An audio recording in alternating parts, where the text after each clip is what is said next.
이제 기도 드림으로 하나님께 예배를 올리겠습니다.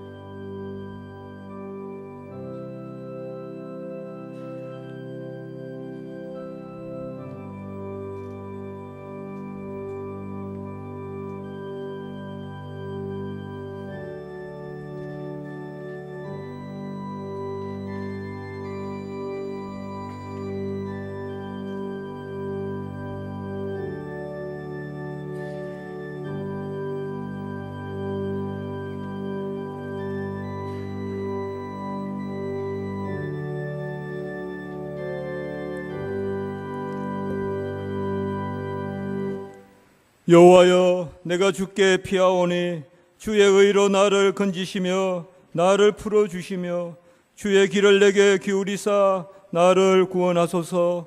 내가 모태에서부터 주를 의지하였으며 나의 어머니의 배에서부터 주께서 나를 택하셨사오니 나는 항상 주를 찬송하리이다. 주를 찬송함과 주께 영광 돌림이 종일토록 내 입에 가득하리이다. 아멘. 거룩하고 자비로우신 하나님 아버지, 홀로 존귀와 영광과 찬송 예배 받으시옵고 한량없는 은혜로 저희들에게 역사하여 주시옵소서. 구주 예수 그리스도의 이름으로 감사하며 기도드리옵나이다. 아멘.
전능하사 천지를 만드신 하나님 아버지를 내가 믿사오며 그 외아들 우리 주 예수 그리스도를 믿사오니 이는 성령으로 잉태하사 동정녀 마리아에게 나시고 본디오 빌라도에게 고난을 받으사 십자가에 못 박혀 죽으시고 장사한 지 사흘 만에 죽은 자 가운데서 다시 살아나시며 하늘에 오르사 전능하신 하나님 우편에 앉아 계시다가 저리로서 산자와 죽은 자를 심판하러 오시리라.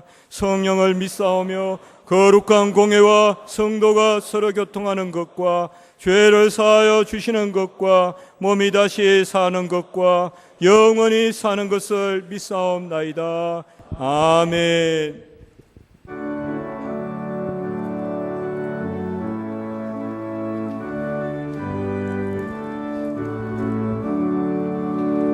복의 근원 강림하사 찬송하게 하소서. 한량 없이 자비하심 증량할 길 없도다. 천사들의 찬송가를 내게 가르치소서. 구속하신 그 사랑을 항상 찬송합니다. 주의 크신 도움 받아 이때까지 왔으니 이와 같이 천국에도 이르기를 바라네. 하나님의 품을 떠나 죄에 빠진 우리를 예수 구원하시려고 보혈 흘려 주셨네. 주의 귀한 은혜 받고 일생 빚진 자 되네. 주의 은혜 사슬 되사 나를 주께 매소서. 우리 마음은 연약하여 범죄하기 쉬우니 하나님이 받으시고 천국인을 치소서.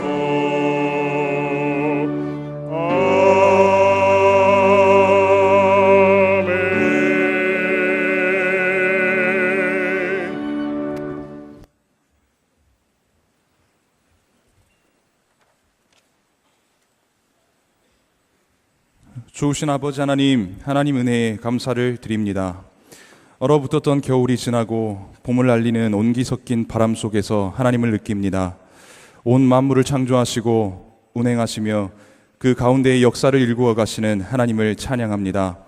사랑의 하나님, 하나님 없어 의미 없던 인생들을 그 사랑 가운데 불러 세우시고 친히 택하여 주셔서 의미 있는 인생 되게 하신 그 은혜를 인하여 찬양합니다. 이 감사의 찬양과 경배가 우리의 평생에 끊이지 않게 하옵소서. 하나님, 우리의 부족함과 연약함을 주 앞에 회개합니다. 무시로 기도하지 않음을 용서하여 주옵소서. 하나님 앞에 무릎 꿇지 않고 굴복하지 않는 교만함을 용서하여 주옵소서. 나태함과 게으름으로 가득 찬 것을 용서하여 주옵소서. 말씀 맡은 자로 준비되어야 할 우리들이 성경 보지 않음을 용서하여 주옵소서. 음란함을 용서하여 주옵소서. 여전히 낮은 자 되지 못하고 섬기지 못함을 용서하여 주옵소서. 적당주의에 젖어 있는 우리들을 용서하여 주옵소서. 이 땅을 위해 울지 않는 굳어진 마음을 긍휼히 여겨 주옵소서. 우리 모두가 예수 그리스도의 핏값으로 대속받은 자답게 삶을 살아내도록 인도하여 주옵시고, 이곳에서의 정직한 훈련을 통하여 삶으로 하나님께 영광을 올려드리게 하옵소서. 이 나라 이 민족을 긍휼히 여기시며 오래 참으심으로 결코 포기하지 않으시는 하나님께 감사를 드립니다. 오직 하나님의 정의와 공의가 이 나라 이 민족 위에 뿌리 내리게 하시고 그것이 상식과 가치로 인정되는 나라가 되게 하여 주옵소서. 이 시간 하나님 앞에 우리의 마음을 다한 예배를 드리게 하심을 감사합니다. 말씀 전하는 선포자를 주의 권능의 팔로 붙들어 주시고 흔들리지 않고 주의 말씀만 분명히 전하게 하옵소서. 듣는 이들의 마음을 열어주시고 그 가운데 좋은 말씀 씨앗이 떨어져 열매 맺게 하옵소서. 주님의 이름을 높이는 찬양대의 찬양에도 큰 은혜를 더하여 주시고 하나님께 올려드리는 가운데 온전히 높임받아 주옵소서. 시작하는 시간부터 마치는 그 순간까지 온전히 주님만 드러나는 예배되게 하여 주시기를 원합니다. 모든 말씀 살아계신 우리 구주 예수 그리스도의 이름으로 기도드리옵나이다. 아멘.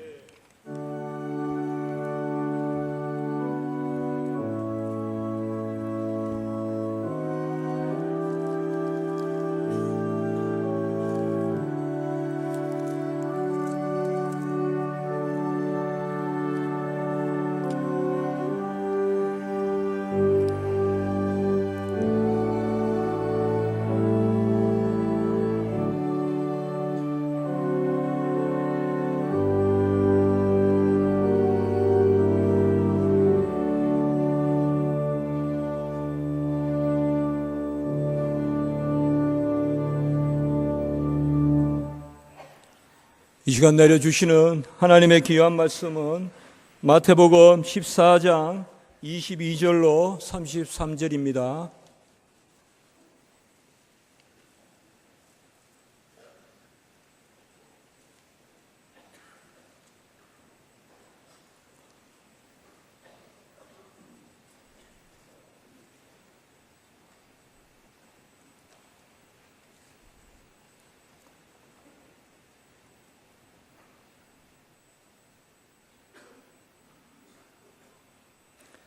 예수께서 즉시 제자들을 재촉하사 자기가 무리를 보내는 동안에 배를 타고 앞서 건너편으로 가게 하시고 무리를 보내신 후에 기도하러 따로 산에 올라가시니라. 저물매 거기 혼자 계시더니 배가 이미 육지에서 수울이나 떠나서 바람이 거스름으로 물결로 말미암아 고난을 당하더라. 밤 사경에 예수께서 바다 위로 걸어서 제자들에게 오시니 제자들이 그가 바다 위로 걸어오심을 보고 놀라 유령이라 하며 무서워하여 소리 지르거늘 예수께서 즉시 이르시되 안심하라 나니 두려워하지 말라. 베드로가 대답하여 이르되 주여 만일 주님이시거든 나를 명하사 물 위로 오라 하소서 하니 오라 하시니 베드로가 배에서 내려 물 위로 걸어서 예수께로 가되 바람을 보고 무서워 빠져가는지라 소리질러 이르되 주여 나를 구원하소서 하니 예수께서 즉시 손을 내밀어 그를 붙잡으시며 이르시되 믿음이 작은 자여 왜 의심하였느냐 하시고 배에 함께 오르매 바람이 그치는지라. 배에 있는 사람들이 예수께 절하며 이르되 진실로 하나님의 아들이로소이다 하더라. 아멘.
할렐루야. 저는 사당동에 있는 하늘사랑교회를 목회하고 있습니다. 저희 교회가 어디 있는지는 아무도 모르셔도 저희 교회 바로 아래층에 있는 서점을 모르시는 분은 아무도 없으시더라고요.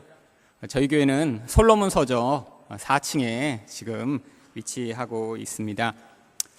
그곳에서 약 3년 전에 이 교회를 개척을 했고 지금 이번 주일이 저희 교회의 3주년 기념 주일입니다. 지난 3년 동안 아주 많이 들었던 질문이 한 가지 있습니다. 개척하니까 얼마나 힘드냐라고 하는 질문을 저를 처음 보는 분들은 많이 하시더군요. 그런데 솔직히 지난 3년 동안 저는 힘들다라고 하는 생각을 거의 해본 적이 없습니다. 이렇게 개척하는 것이 즐겁고 행복하고 재미있는 것이었으면 그렇게 주저하고 힘들어하지 않고 빨리 시작할 것을이라는 생각을 오히려 훨씬 더 많이 했습니다. 그렇다고 제 인생 가운데 힘들고 어려운 일이 없었던 것은 아닙니다. 개척하기 전의 저희 인생은 오늘 본문에 나오는 제자들이 경험한 폭풍우처럼 끊임없는 폭풍우 속에 늘 절망하고 고통하고 끝이 어딘지 알지 못하는 어두움을 지내던 적이 아주 많이 있었습니다. 그런데 개척을 하고 목회를 하면서 돌아보니까 그때 경험했던 그 많은 폭풍우들이 지금 목회를 하는데 저희가 잘 감당할 수 있도록 만들어준 가장 중요한 자산이라고 하는 사실을 깨닫게 되었습니다. 그때 배웠던 모든 진리, 예수님에 대한 의존, 하나님이 누구신가 하는 것들이 바로 지금 여러 가지 상황들을 지나가며 예전처럼 반응하지 않고 예전보다는 성숙되고 더 견고하게 반응할 수 있는 기초가 된 것입니다. 오늘 본문에 보시면 예수님이 제자들이 폭풍우 가운데로 들어갑니다. 그런데 이 본문을 앞뒤 부분을 연결해서 보시면 이 폭풍우는 예수님이 이 제자들을 위해 일부러 준비하신 폭풍우라고 하는 사실을 알 수 있습니다.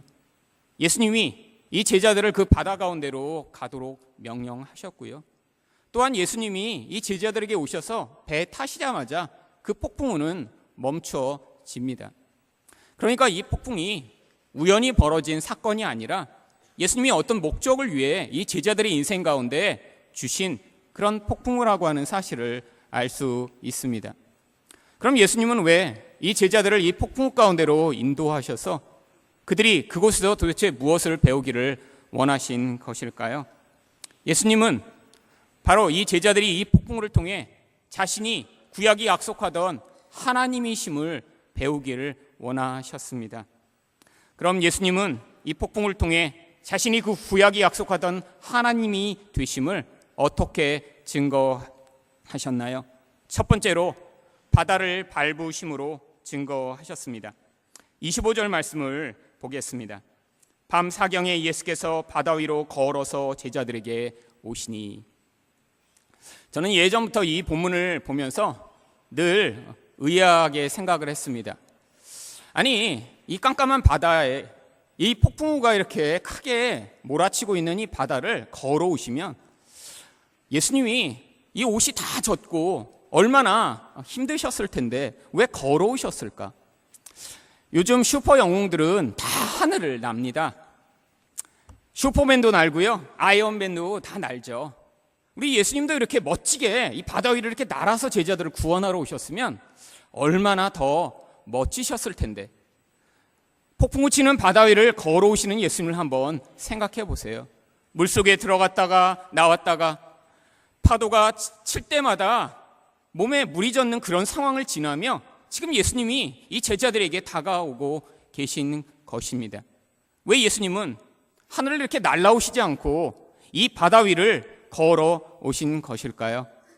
바로 구약 성경에 이 바다가 하나님을 대적하고 하나님 백성들을 위험에 빠뜨리는 이 요동하는 세상을 비유하고 있기 때문입니다.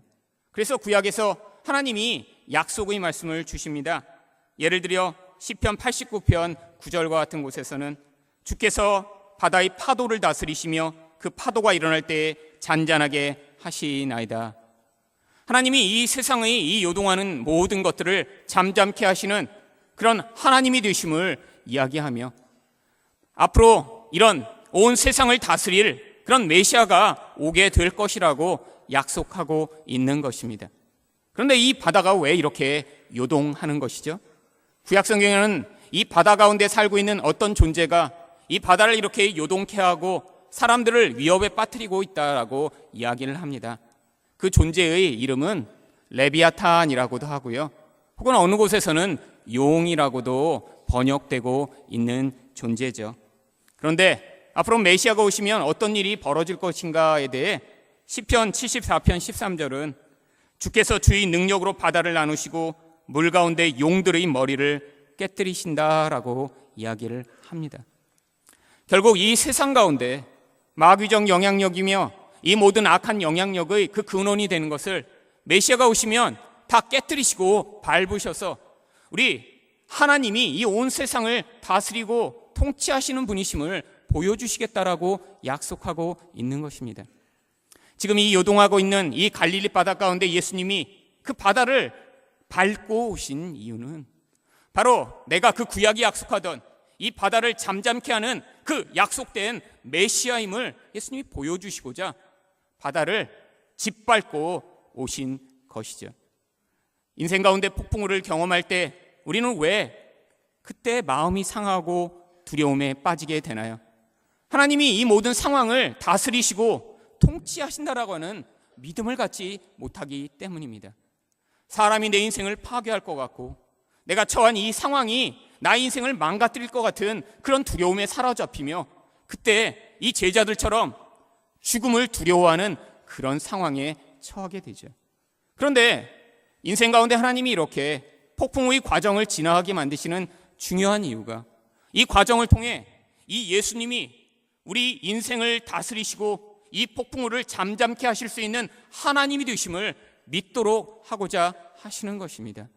우리 인생 이 폭풍우의 과정을 통해 이렇게 예수님이 이 모든 것들을 잠잠케 하실 수 있는 하나님이시며 우리 인생 가운데 주신 이 모든 폭풍우가 우리가 오히려 믿음을 가지게 되는 기회가 되며 이것을 통해 오히려 예수님이 하나님이심을 믿게 만드는 기회가 될 수 있다면 우리 인생 가운데 경험하는 이 모든 폭풍우들은 다 유익한 것입니다. 여러분 인생 가운데 지금 혹시 내가 이렇게 목회자가 되겠습니다 라고 결단하고 신학교에 왔더니 그 폭풍우가 훨씬 더 심해지지는 않았나요?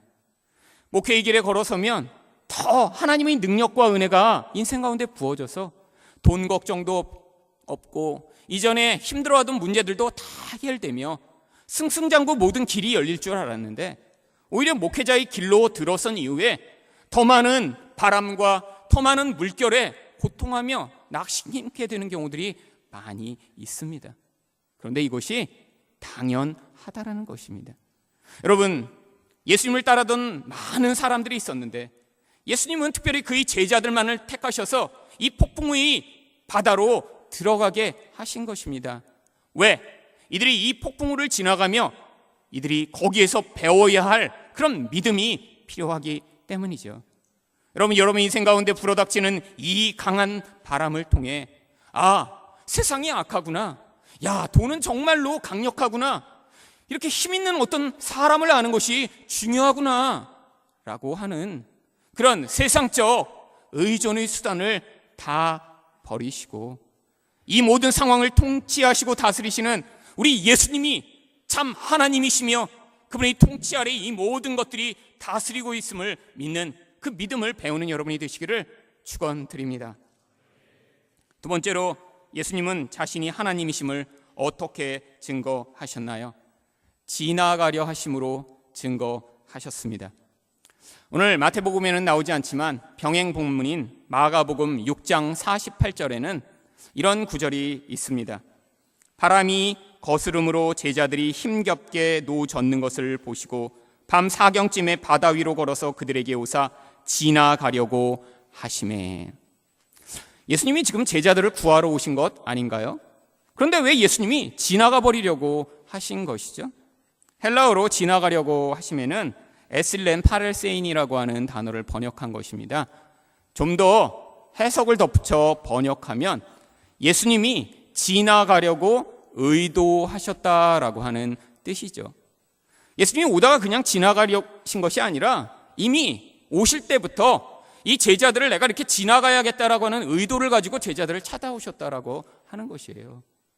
왜 예수님이 이렇게 지나가 버리려고 하신 것이죠? 바로 이 예수님이 제자들을 지나가시는 모습을 통해서 내가 구약이 약속하던 바로 그 하나님이다. 구약의 그 하나님이 이제 육화되어 이 땅에 와 너희를 구원하는 구원자로 임했다라는 사실을 보여주시고자 한 것입니다. 구약 성경을 보시면 많은 사람들이 하나님을 만나기를 열망했습니다. 그 중에 대표인 한 사람 모세가 하나님을 향해 간구합니다. 하나님, 얼굴을 보여주세요. 저를 만나주세요. 하나님, 제가 정말 하나님의 얼굴을 간절히 보기 원합니다. 그랬더니 하나님이 어떻게 응답하셨습니까? 출애굽기 33장 22절 말씀을 보시면 내 영광이 지나갈 때 내가 너를 반석 틈에 두고 내가 지나가도록 내 손으로 너를 덮었다가. 하나님이 오시긴 오시는데 죄인인 모세가 그 거룩하신 하나님을 직접 볼 수 없기 때문에 하나님이 모세를 바위틈 안에 넣으시고 그를 손으로 덮으신 뒤에 그를 지나가 버리시겠다고 말씀하시는 것이죠. 하나님이 그래서 모세에게 나타나시긴 하셨는데 그를 지나가 버리십니다. 또 다른 한 사람이 아주 절박한 상황 가운데 하나님 저를 좀 만나주세요라고 간구합니다. 바로 엘리야입니다. 이 엘리야에게 하나님이 나타나십니다. 그런데 그에게 어떻게 나타나셨는지 열왕기상 19장 11절은 이렇게 이야기합니다. 여호와께서 이르시되 너는 나가서 여호와 앞에서 산에 서라 하시더니 여호와께서 지나가시는데. 하나님을 만나고 싶다고, 내가 지금 하나님이 필요하다고, 지금 절망에 빠졌다고 간구하고 하나님 앞에 섰더니 하나님이 자 그래 내가 너를 만나줄게 라고 말씀하시고 그가 서 있는 그곳을 지나가 버리십니다. 여러분, 이뿐만이 아닙니다. 너무나 깊은 절망 가운데 하나님을 만나지 않으면 죽을 것 같아서 하나님 제발 나를 만나주세요라고 간구하는데 하나님을 만날 수 없었던 한 사람, 바로 욥이 이렇게 하나님 앞에 고백합니다. 욥기 9장 11절 말씀을 보시면 그가 내 앞으로 지나시나 내가 보지 못하며 그가 내 앞에서 움직이시나 내가 깨닫지 못하니라. 하나님을 간절히 만나고 싶었어요. 지금 이 고통 가운데 우리 하나님이 오셔야 해결될 것 같아요. 그런데 그 하나님이 오시긴 오시는데 그를 지나가 버리셔서 그가 오셨는지 안 오셨는지도 지금 알 수 없다라고 자기 답답함을 호소하고 있는 것입니다. 구약의 하나님이 오실 때마다 하나님이 그 놀라운 하나님의 사람들을 만나실 때마다 그분은 그들과 함께 하실 수 없어서 지나가 버리셨습니다. 그런데 예수님이 오셔서 그 고통 가운데 있는 그 제자들을 지나가 버리려고 하시는 것처럼 보여주심으로 말미암아 내가 그 구약에 바로 이렇게 너희를 만나지 못하고 지나갔던 그 하나님의 아들이다. 그런데 이제는 너희가 나를 그렇게 만나지도 못하고 나를 볼 수도 없는 것이 아니라 너희가 나를 만지고 나와 함께하고 나의 목소리를 들을 수 있다는 것들을 보여주시고자 지나가시려고 하시다가 다시 그들을 구원하는 그런 놀라운 은혜를 베풀어 주신 것입니다. 지금 이 예수님은 어떻게 우리와 함께하고 계신가요? 바로 성령으로 이제 우리와 함께 하십니다. 여러분, 구약의 특정한 사람들에게만 그 기름 부음으로 함께 하셨던 하나님의 영이 아니라 이제는 이 예수님이 우리 모두와 늘 함께 항상 계시고자 성령으로 지금 우리와 함께 하고 계신 것입니다. 여러분, 그런데 여러분 인생 가운데 우리와 함께하고 계신 이 성령의 임재와 능력이 언제 더 강력하게 드러나게 되나요? 여러분이 문제가 없고 모든 일이 내 마음대로 흘러갈 때는 그 하나님이 나와 함께 계시고 내가 그 하나님을 향해 얼마나 간절함을 가지고 있는지 우리가 잘 알지 못합니다. 하나님보다는 그래서 내게 재미있게 만드는 일, 나를 기쁘게 만드는 일, 나를 영광스럽게 만드는 일에 집중하게 되죠. 근데 인생 가운데 한번 폭풍우를 당해보세요. 그 예수를 붙들지 않으면 안 되는 그런 상황에 한번 들어가 보세요. 거기서는 더 이상 나를 즐겁게 하는 일에 몰두하며 살 수가 없습니다. 그런데 그때 예수님 나를 도와주세요. 하나님 외에는 나의 구원의 수단이 없습니다 라고 예수를 간절하게 붙드시면 바로 여러분과 함께 하시는 성령 하나님의 강력한 위로와 능력을 경험할 수 있는 것입니다. 하나님이 우리 인생 가운데 자주자주 폭풍우를 부르셔서 평소에는 나의 즐거움을 위해 살던 우리들이 예수를 향해 눈을 돌리고 우리와 늘 함께 계시며 말씀하시고 우리를 그 은혜로 인도하시고자 하는 그 하나님을 향해 우리의 시선을 집중할 수 있도록 바로 이런 폭풍우를 사용하고 계신 것이죠. 여러분, 예수님이 우리와 함께 하신다는 사실을 믿으면 우리는 이 모든 폭풍우를 이겨낼 수 있습니다. 그런데 폭풍우 가운데 우리는 자주자주 잊어먹어요.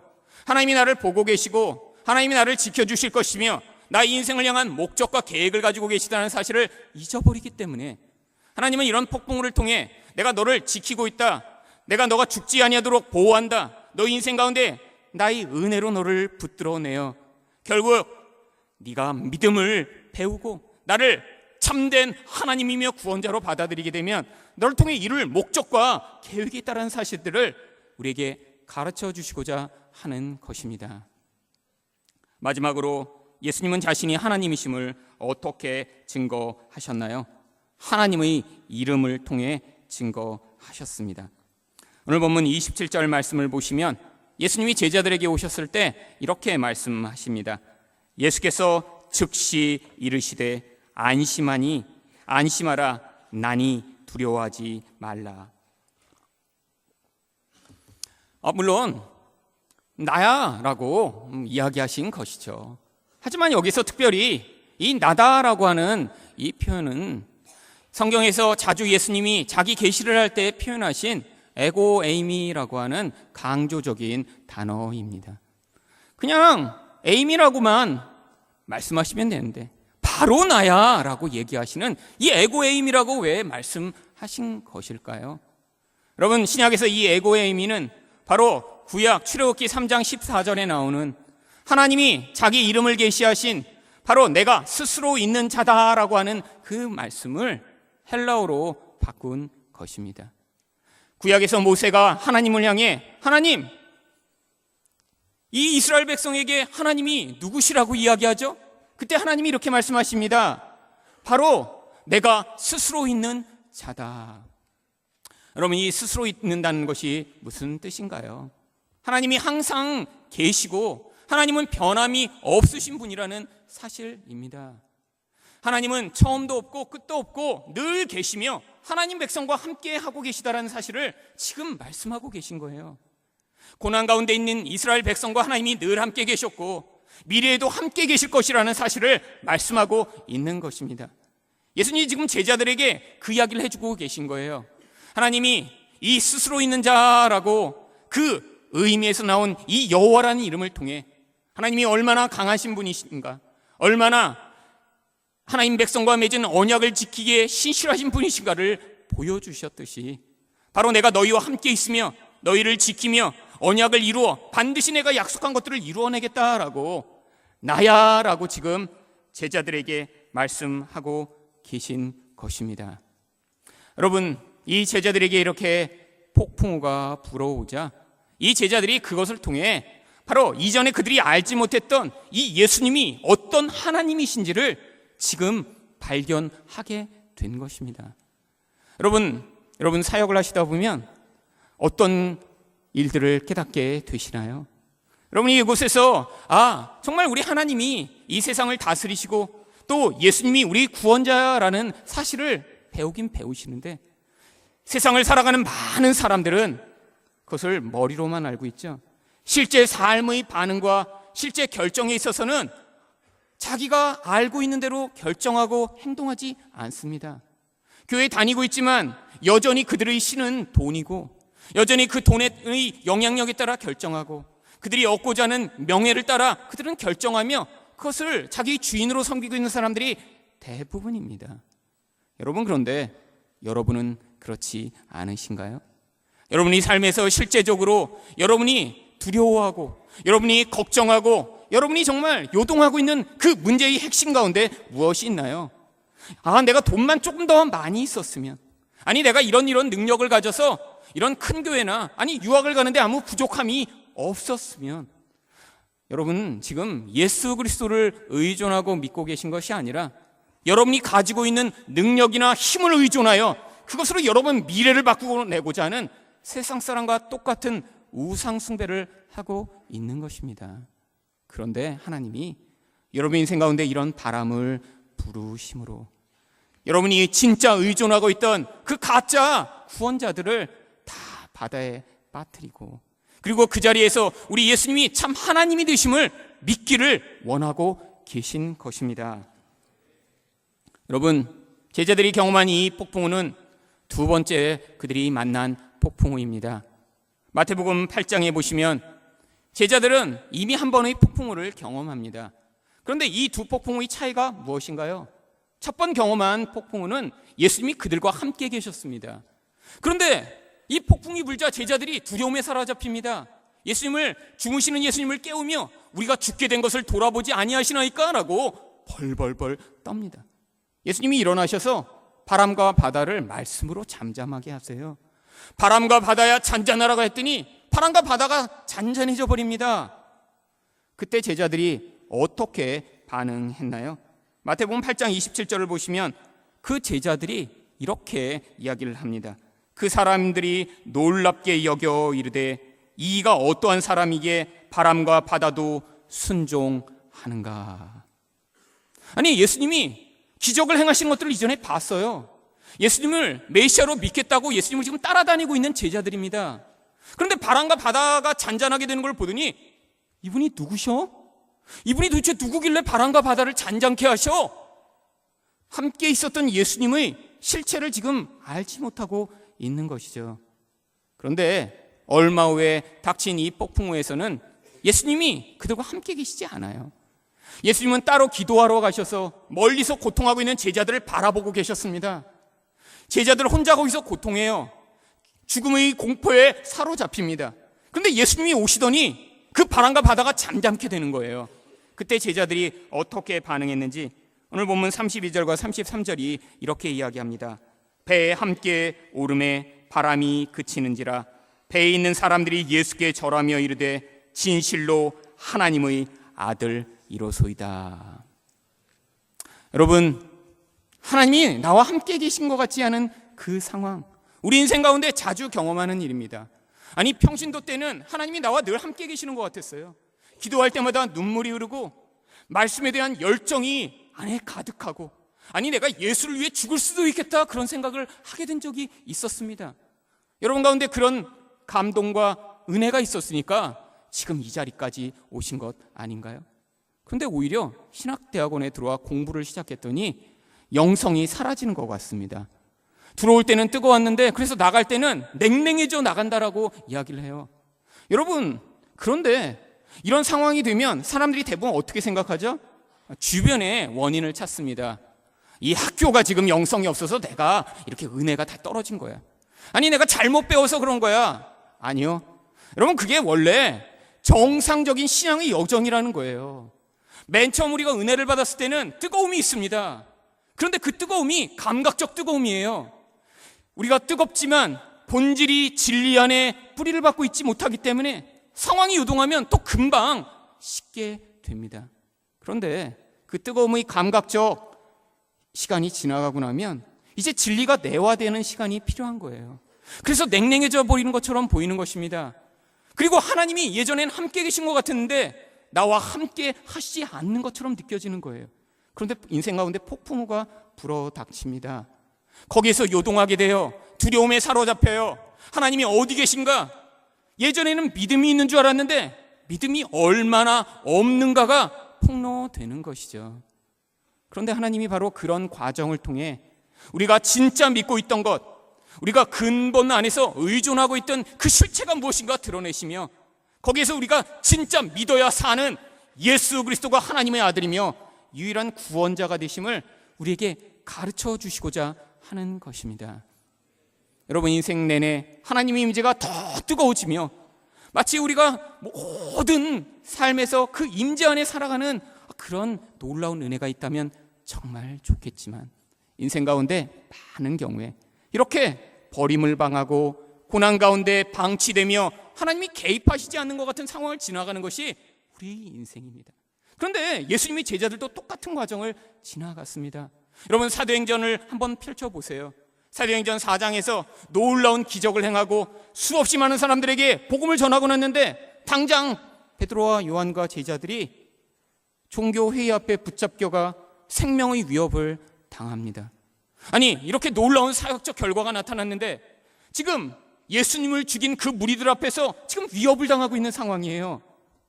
그런데 그때 베드로가 담대하게 예수를 선포합니다. 얼마 전까지는 두려움에 떨던 그 사람이 이제 예수를 위해 죽을 수 있는 사람으로 준비된 것이죠. 성령이 그와 함께 하셨을 뿐 아니라 과거에 이렇게 예수가 안 계신 것 같은 상황을 통해 경험했던 이 모든 경험을 통해 그런 상황에도 예수가 하나님이시며 이 모든 것을 통치하시는 분이심을 믿게 된 믿음을 가졌기 때문에 그 믿음으로 말미암는 결과로 그런 두려움의 상황, 하나님이 안 계신 것 같은 상황에서도 믿음의 사람으로서 반응할 수 있었던 것입니다. 여러분 인생 가운데 닥치는 이 폭풍을 통해 예수님이 진짜 구원자가 되시고 여러분 인생을 주관하시는 하나님이시며 또한 세상의 이 모든 요동한 것들을 지려 밟고 여러분을 구원해 내시는 하나님이 되심을 믿으심으로 앞으로 그 믿음의 능력이 무엇인가 여러분의 삶과 사역을 통해 증명하시는 여러분이 되시기를 예수 그리스도 이름으로 축원드립니다. 기도하겠습니다. 하나님 믿음 없는 우리를 붙들어 주시옵소서. 폭풍우가 일 때 두려워하며 생명의 위협을 당하며 떠는 우리를 긍휼히 여기사 예수가 하나님이 되시며 그 예수가 온전한 구원자가 되심을 믿어 그 믿음으로 말미암는 놀라운 생명의 능력과 구원의 능력을 우리 사역과 삶을 통해 드러낼 수 있도록 하나님 축복하여 주시옵소서. 예수 그리스도 이름으로 기도드렸습니다.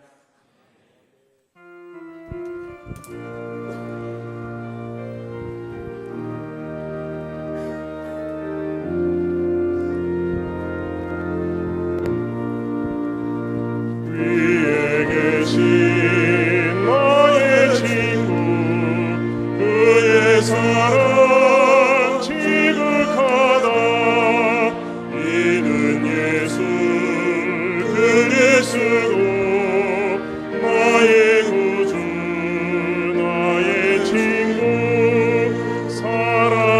사랑하는 나의 친구 늘 가까이 계시도다 그의 사랑 몰랐도다 변함없는 나의 친구 나를 위해 죽으시고 나를 구원하셨으니 기쁨으로 경배하며 찬양하리 나의 친구 사랑하는 나의 친구 늘 가까이 계시도다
이제는 주 예수 그리스도의 은혜와 하나님의 임원하신 사랑과 성령의 교통교제 충만케 하시는 역사가 예수님을 유일한 구원자로 믿기를 원하는 모든 머리 숙인 학우들과 교수님들과 이 신학대학원 위에 지금부터 영원토록 함께 계실지어다. 아멘.